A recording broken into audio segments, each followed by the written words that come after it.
standard 5 minutes late. Of course. Hi, I'm the itch in your crotch you just can't scratch, Violet Diamonte.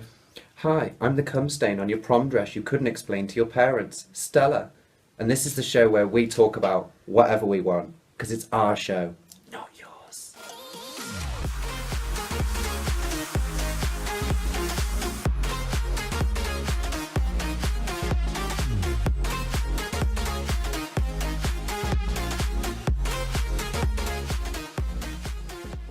So, moving on. Bit I've not been looking forward to is The interview. yes, more of an interview stage now. It's actually me who will be interviewing, and for those who don't know, I am HIV positive, but now undetectable.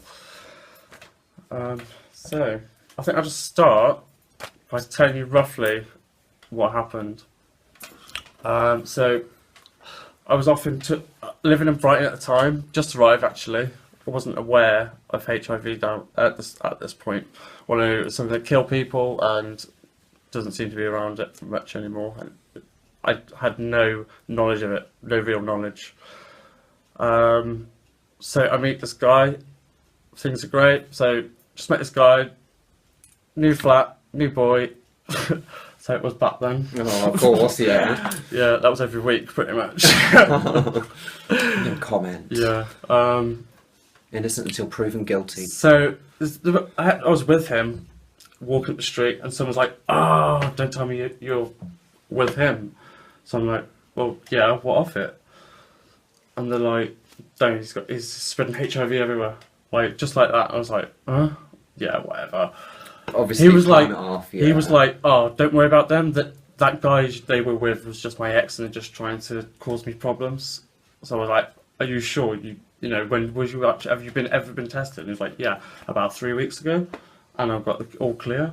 So obviously, a few weeks of a lot of everything, activity, yeah, which was not protected because I just put my trust as far as you were into he's someone. He's your partner, yeah. So I put my trust into someone. This is a time I was on the rebound from someone else. So I was just latching on. Of course, yeah. So yeah. But then I started to develop a really, really bad gums. Within 2-3 weeks, my gums were bleeding. I got like flu symptoms. I felt quite ill. A noticeable change. Yeah, I thought, oh my god, this is obviously some sort of STD, STI, something. Yes.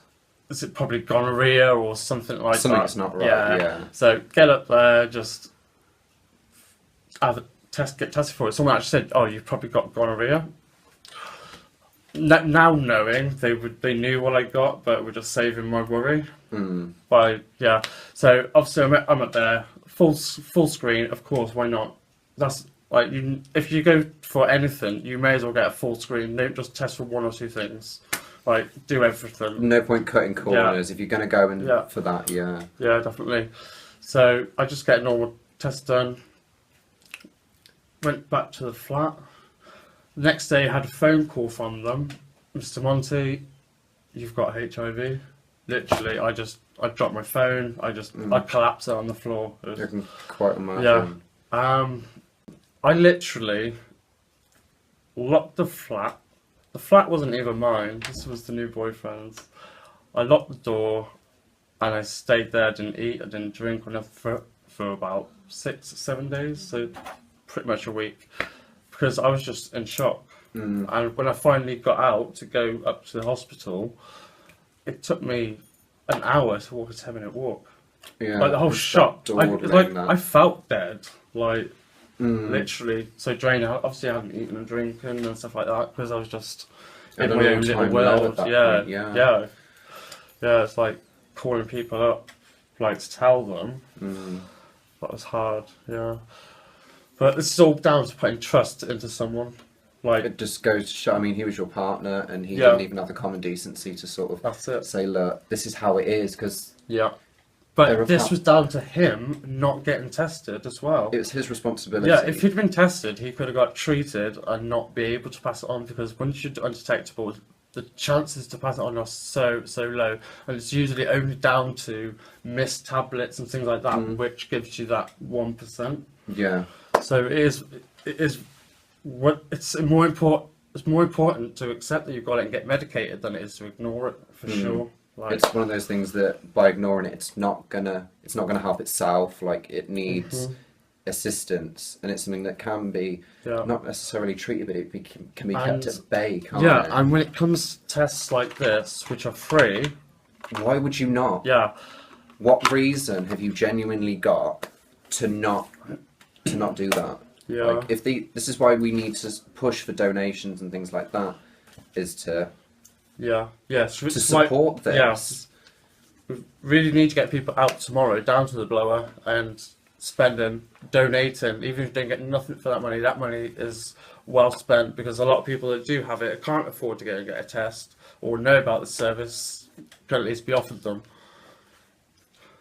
So, like, okay, so a little bit moving down the time scale a bit. So where are you at, like, now? You know, where have you progressed? How have you dealt with this from there? I dealt with it quite well, so I was quite strong-headed. But there was that week of shock and denial. But moving on, I came straight back to family. Yeah. That's when I came back to Worcester and found there was no support for anybody. I approached Lee Winters and got told to do one. So the LGBT hub of Worcester turned me away. So all I had was my family and then friends, which the friends were there more than anyone. I've got a really dry mouth. And what's the tea? Hang on. Thanks for waiting. Let's get that in. So after you get medicated, it starts bringing down the viral load in your blood, and your immune system rises. So after you've been taking it for so long, it's narrowed down so much in your blood that it's no longer even detectable. It's pretty much, it's just dormant. So as long as you're keeping up with your medication and things like that, things will be fine. I'm sure some people, they do have complications, but I've just been lucky enough to the first medication they tried me on, it worked very fast. 13 weeks is what it took to get me from quite a high viral load down to undetectable. So in just 13 weeks, it can be stamped out, just basically, like that. And as long as you keep up with that medication and you haven't got no other illnesses that are affecting that medication, you won't be able to pass it on again. There's chances of having children as well without it being passed on too. Yeah, that was one thing I think we were speaking about on the phone. There's a lot of options. People don't realise about breast milk and things like that can also carry. I believe milk comes from blood, it's purified, and that's where it comes from. Yeah. I'm not a scientist, or biologist, but So it seems like a bit of a stupidly obvious question, but like, if you could go back and sort of tell yourself one or two things, or yes, definitely. What would you say? First thing, use protection. Don't listen to what they say. You can't take someone's word for it. So definitely use protection unless you know them quite well and you know they've been tested, and get tested regularly. So even if something does come up, not even necessarily just HIV, just anything. You're just being responsible for your own self and other people if you're sleeping with people. So get tested, and don't be ashamed to tell people either if you come to that situation where you need to. Like, don't be embarrassed about it, I think, as well, isn't it? Like, because the longer you're embarrassed about it, the worse. 21st century. We've all been through the mill with things like that. You're not the only one, you know. It's not really even a thing now because it's so easy to medicate these days. But that only applies if you actually have been diagnosed. For all the people that haven't, for every one diagnosed, there's 200 that aren't. Which is scary statistics. Yeah. What was it? Last one. Okay, so if someone out there today, or perhaps watching this video, for example, was going through perhaps similar things to you or similar experiences, what advice would you give to them? I mean, how would you tell them to deal with it? That's quite a generic question.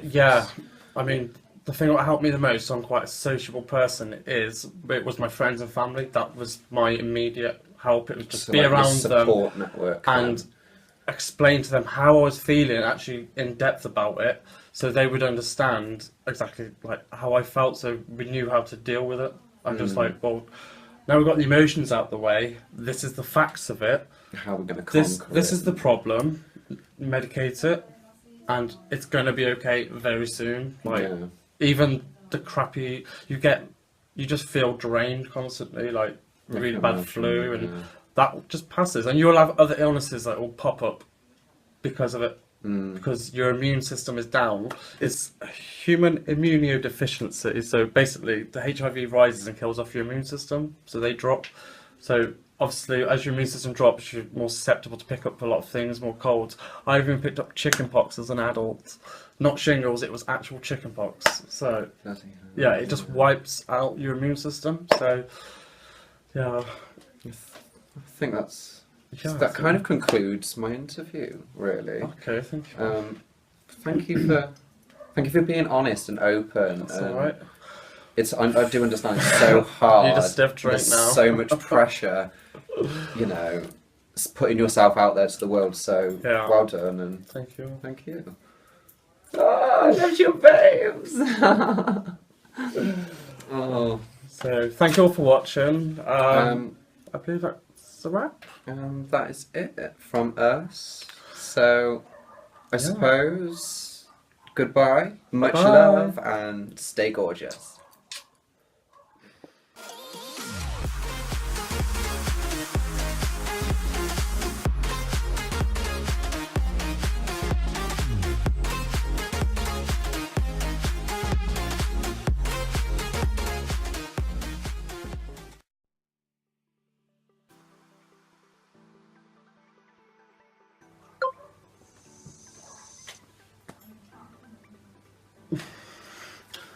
Oh, and it whacked the wig off. Oh, come in now, man. I was still going. It's our bloopers, man. It's our victory thing.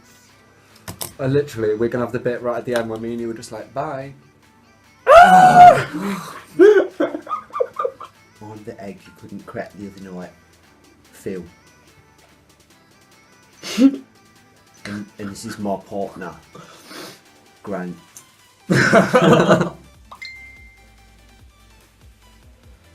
Yeah, nice.